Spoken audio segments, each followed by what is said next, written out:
Have you ever looked at someone in a position of power and thought, how on earth did they get there? We've all witnessed it.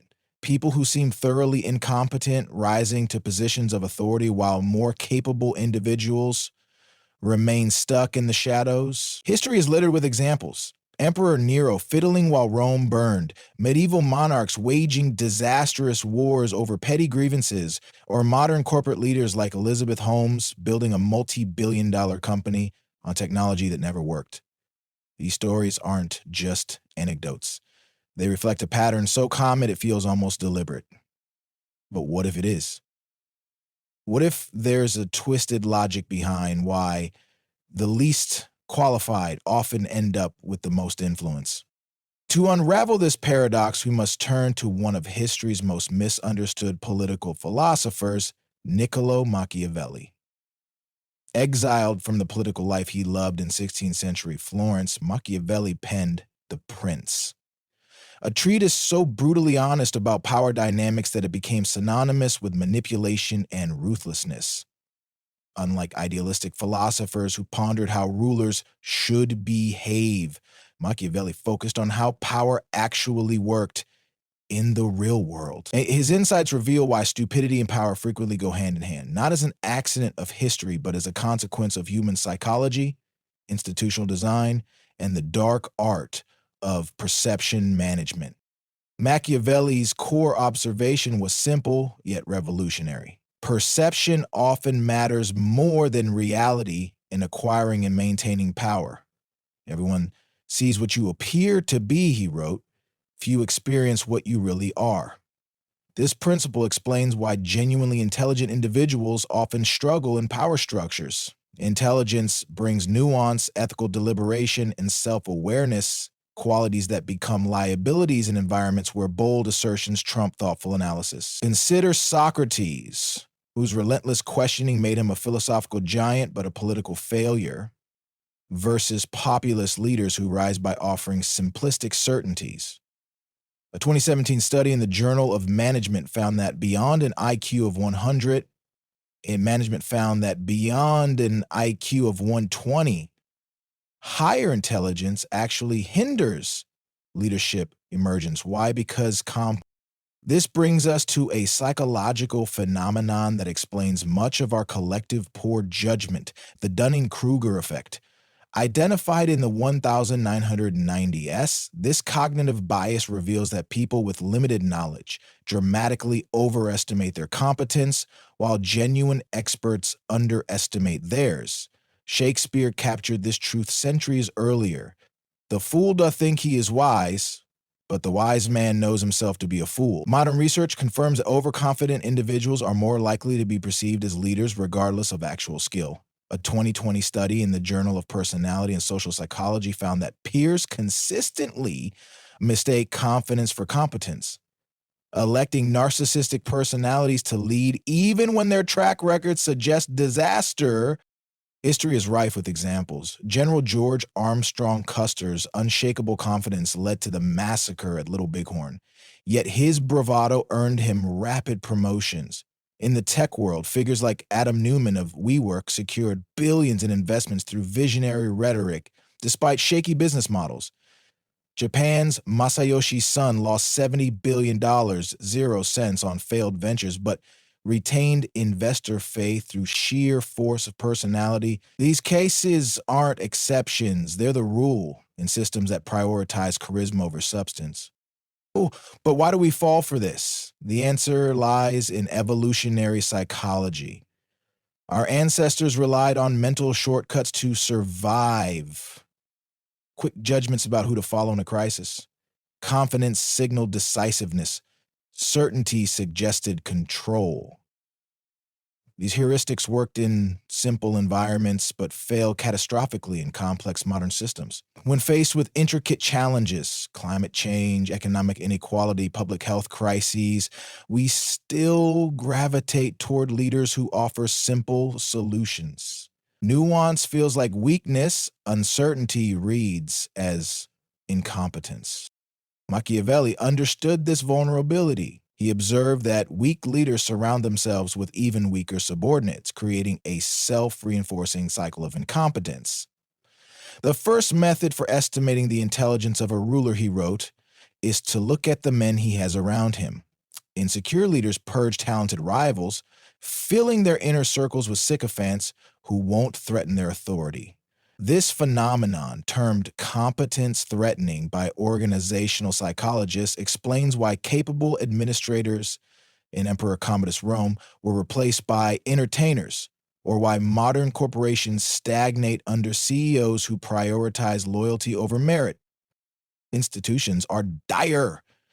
Institutions become echo chambers, insulated from criticism and divorced from reality. Employees learn to equate dissent with disloyalty, and organizations calcify into hierarchies of yes men. Consider the 2008 financial crisis. Banks promoted leaders who prioritized short-term profits over long-term stability, silencing risk analysts who warned of impending collapse. The result? A global recession fueled by unchecked arrogance. Yet even as we recognize these patterns, we remain susceptible to them. Why? Because our brains crave cognitive closure, the psychological comfort of definite answers. In uncertain times, we'll embrace simplistic narratives over messy truths. Yale researchers demonstrated this in a 2017 experiment where subjects ignored complex data that contradicted their beliefs, using their intelligence not to seek truth, but to justify preconceptions. This explains why climate scientists struggle to communicate urgency against denialists' catchy slogans, or why healthcare debates devolve into ideological shouting matches. Machiavelli's most unsettling insight was that morality often handicaps intelligent leaders. Ethical constraints limit the tactics available to them, while amoral rivals exploit deception, fear, and tribalism. Consider Cicero, whose principled defense of the Roman Republic failed against Julius Caesar's ruthless ambition. Modern studies corroborate this. Psychopathic traits like lack of empathy correlate with rapid corporate advancement when paired with social charm. In business, politics, and even academia, manipulative personalities outcompete ethical ones by playing a dirtier game. This creates a race to the bottom. When lying, cheating, or fear-mongering prove effective, others adopt these tactics to keep pace. Over time, systems become dominated by actors who value power over principles. The solution lies not in denying these dark truths, but in redesigning institutions to resist them. If the first step towards solving a problem is understanding it, the second is designing systems that neutralize it. Machiavelli's observations about power dynamics aren't just a diagnosis, they're a blueprint for reform. By analyzing the structural conditions that enable incompetence, we can create environments where merit prevails over manipulation. The key lies in feedback loops. In fields like surgery or engineering, incompetence is swiftly exposed. A collapsed bridge or botched operation leaves little room for excuses. But in politics, corporate leadership, or media, results are delayed, ambiguous, or easily spun. A CEO can blame market conditions for poor performance. A politician can scapegoat opponents for policy failures. To combat this, institutions need real-time accountability mechanisms. Imagine a government where leaders face monthly public audits, or a corporate board with independent authority to veto reckless decisions. The 737 MAX crisis revealed the cost of suppressing engineer concerns. Boeing's lack of accountability cost lives and billions. Equally critical is cognitive diversity. Homogeneous groups, whether in boardrooms or legislatures, succumb to groupthink, overlooking risks and alternatives. Diverse teams, by contrast, challenge assumptions and innovate solutions. Germany's dual board corporate structure, which separates management and oversight, forces collaboration between executives and worker representatives, reducing reckless decision-making. The political system, which mandates ethnic quotas in parliament, ensures minority perspectives shape policy. These models prove that structural diversity isn't just ethical, it's effective. Transparency acts as a third pillar. Complexity shouldn't shield incompetence. Sunlight remains the best disinfectant. So, sunshine laws requiring government transparency, conflict of interest disclosures in academia, or open book management in corporations make it harder to hide incompetence behind jargon or secrecy. When Enron's accounting tricks were exposed, it collapsed. When Sweden mandated public access to official documents, corruption plummeted. Yet institutional reform alone isn't enough. Individuals must cultivate defenses against manipulation. Intellectual humility, the recognition of our cognitive limits, is the antidote to overconfidence. Studies show humble individuals evaluate evidence more objectively, resisting the lure of false certainty. This requires embracing discomfort, acknowledging that even our deeply held beliefs might be wrong. Media literacies is equally vital. In an age of information overload, we must prioritize quality over quantity, follow experts, not influencers, seek data, not anecdotes. Warren Buffett's advice, say no to almost everything, applies to information consumption.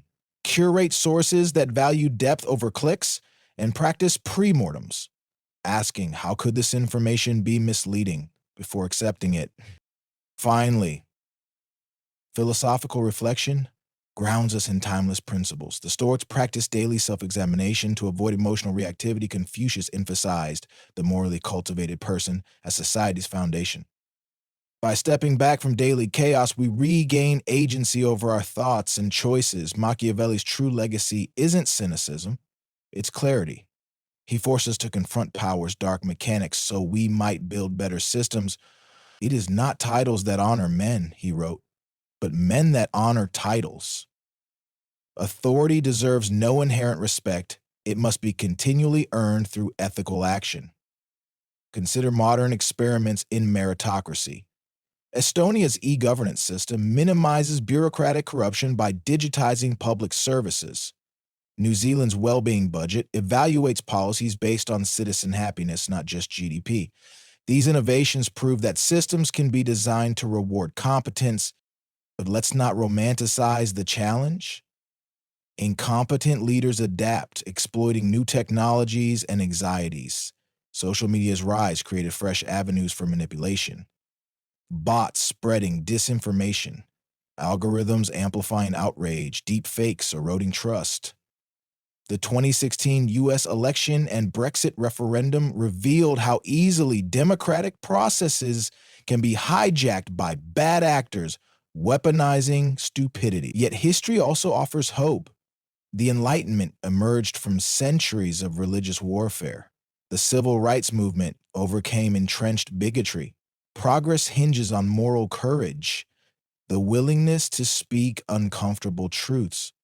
When chemist Rachel Carson exposed pesticide dangers in Silent Spring, she faced industry fury but sparked an environmental movement. When Swedish teenager Greta Thunberg denounced climate inaction, she transformed global discourse. The path forward demands both individual and collective action. At the personal level, practice constructive disobedience, question authority politely but persistently. In meetings, ask what evidence supports this plan. In communities, demand transparency from local leaders. At the polls, support candidates who admit complexity rather than peddle slogans. Institutions, meanwhile, must embed ethics into their medical schools now teach narrative medicine, understanding patient stories beyond symptoms. Law firms adopt red team exercises where lawyers argue against their own cases to expose weaknesses. These practices institutionalize skepticism, guarding against hubris. Education remains society's greatest lever. We must teach critical thinking as a core skill, not an elective. Finland's education system, which emphasizes problem-solving over standardized testing, consistently outperforms peers. Philosophy courses should be mandatory, equipping students to grapple with ethics and logic. Ultimately, Machiavelli's lesson is that power reveals character. Stupidity rises not because we're foolish, but because systems reward superficiality and we're wired to crave simplicity. Yet intelligence, when paired with courage, can reclaim power. The Enlightenment's thinkers, America's founding fathers, and civil rights icons all prove that ideas persistently argued, can topple even entrenched stupidity. As you navigate your own life, consider, where have you seen competence silenced? When have you chosen comfort over truth? The change begins by aligning your actions with your values day by day. Share knowledge quietly, reward integrity publicly, and withdraw support from systems that prioritize power over purpose. Machiavelli ended The Prince with a plea for a leader to unite Italy, a hope deferred but not abandoned. Our task is broader: to unite humanity around the conviction that wisdom, not witlessness, should steer our future. It begins with seeing the world as it is, then working relentlessly to build what it could be.